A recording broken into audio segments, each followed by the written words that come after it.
उत्तर प्रदेश सरकार ने प्रदेश के प्राथमिक और उच्च प्राथमिक स्कूलों की सूरत बदलने के लिए बड़ा फैसला लिया है। योगी आदित्यनाथ सरकार ने बेसिक शिक्षा विभाग के तहत 2000 करोड़ रुपए की भारी भरकम रकम तय की है। स्कूल मर्जर के बाद इस योजना से एक ओर सरकार की मंशा है कि स्कूलों को बेहतर बनाया जाए, उन्हें स्मार्ट और आधुनिक किया जाए। दूसरी ओर जमीन पर जुड़े लोग स्कूल मर्जर के खिलाफ चिंतित हैं कि कहीं ये सुधार बच्चों को स्कूल से दूर न कर दे। लेकिन अब सरकार 2000 करोड़ रुपए की भारी भरकम योजना से सरकारी स्कूलों का कायाकल्प करने जा रही है, जिसके तहत स्मार्ट क्लास, कंप्यूटर लैब, बेहतरीन बिल्डिंग, पानी और शौचालय की सुविधाएं दुरुस्त की जाएंगी। यूपी सरकार का कहना है कि स्कूलों को बेहतर बनाने, उन्हें स्मार्ट और आधुनिक करने के लिए छोटे स्कूलों को मर्ज किया जा रहा है। इसी क्रम में सरकार ने साल 2025-26 के लिए 2000 करोड़ रुपए की एक योजना को मंजूरी दी है, जो प्रदेश के प्राथमिक और उच्च प्राथमिक स्कूलों का कायाकल्प करने वाली है। यह बेसिक शिक्षा विभाग की सबसे बड़ी निवेश योजना में लाया जाएगा। इसे अनुदान संख्या 71 के अंतर्गत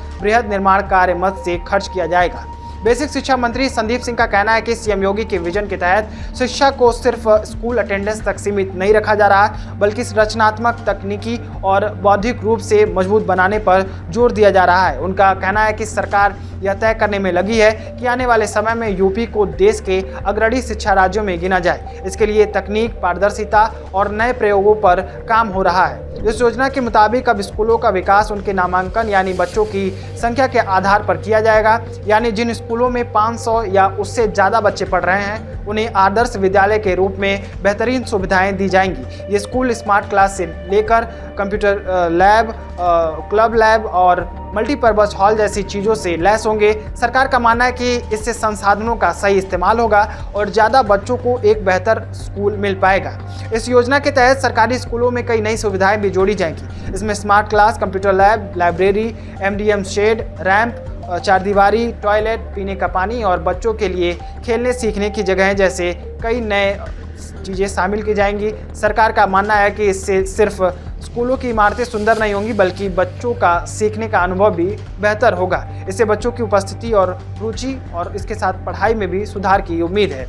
अब तक यह देखा गया है कि कुछ स्कूलों में बच्चे कम हैं लेकिन सारी सुविधाएं हैं, जबकि कुछ स्कूलों में बहुत सारे बच्चे हैं पर संसाधन नहीं है। सरकार ने स्कूलों को मर्ज करने का इसीलिए फैसला लिया है, लेकिन इस फैसले के खिलाफ जमीन पर जबरदस्त विरोध देखने को मिल रहा है। पूरे प्रदेश में शिक्षकों, शिक्षा मित्रों, अनुदेशकों और रसोइयों के द्वारा इसका विरोध किया जा रहा है। उनका कहना है कि ये फैसला गाँवों के बच्चों को स्कूल से दूर कर देगा।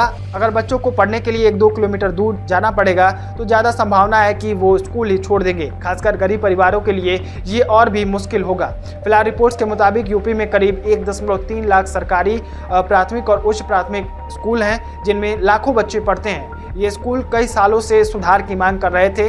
अब सरकार ने इस बड़े बजट के जरिए उनकी हालत सुधारने की बात की है। सरकार का कहना है कि यह योजना सिर्फ कागजों तक सीमित नहीं रहेगी, बल्कि बच्चों की पढ़ाई और स्कूल में उनके अनुभवों में बदलाव दिखेगा।